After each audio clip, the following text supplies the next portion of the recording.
আমাৰ বিদ্যালয়ৰ যোৱা 20 বছৰে হাইস্কুল শিক্ষান্ত পৰীক্ষাত 100% উত্তীৰ্ণ হৈ আছে আৰু বিজ্ঞান শাখাটো 2014 চনৰ পৰা একেৰাহে 100% ছাত্ৰ ছাত্ৰী উত্তীৰ্ণ হৈ আহিছে।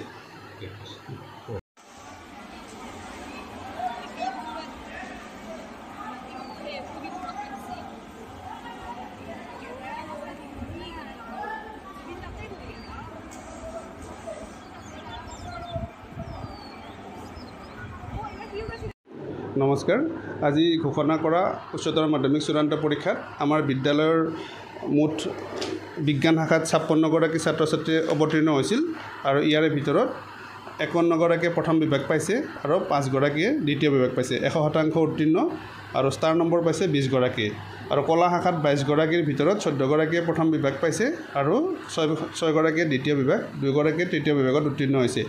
5 গৰাকী ছাত্ৰ ছাত্ৰীয়ে ষ্টাৰ নম্বৰ লাভ কৰিছে আৰু 100% উত্তীৰ্ণ হৈছে।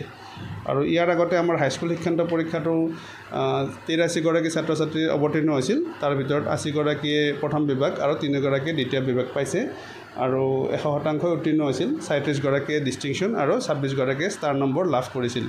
আৰু আজি যিখন ফলাফল ৰাতিপুৱা ঘোষণা কৰা হ'ল, সেই ফলাফলখন মানে ইমানেই ত্ৰুটিপূৰ্ণ আছিল যে তাত মানে মাত্ৰ 3 গৰাকী ছাত্ৰ ছাত্ৰীয়ে ষ্টাৰ নম্বৰ দেখুওৱা হৈছিল আৰু যিগৰাকী ছাত্ৰ ছাত্ৰীয়ে 89.4% পাইছিল, তেওঁৰ ৰিজাল্টত মাত্ৰ 4খনত লেটাৰ দি কেৱল ফাৰ্ষ্ট ডিভিজন দেখুৱাইছিল। অথচ তেওঁৰ যেতিয়া মাৰ্কশ্বিটখন আমি পালোঁ, আমি 5খনত লেটাৰ নম্বৰ পাইছে আৰু 89.4 পাইছে। গতিকে ইমান ত্ৰুটিপূৰ্ণ বিসংগতিপূৰ্ণ ফলাফল ৰাতিপুৱাই আজি আমি লাভ কৰি খুব আমাৰ আচলতে মনবিলাক বেয়া হৈ গৈছিল। পিছত মাৰ্কশ্বিটবিলাক পোৱাৰ পিছতহে ৰিজাল্টটো আমাৰ প্ৰকৃত ৰিজাল্টটো পাই আমাৰ মানে ভাল লাগিল।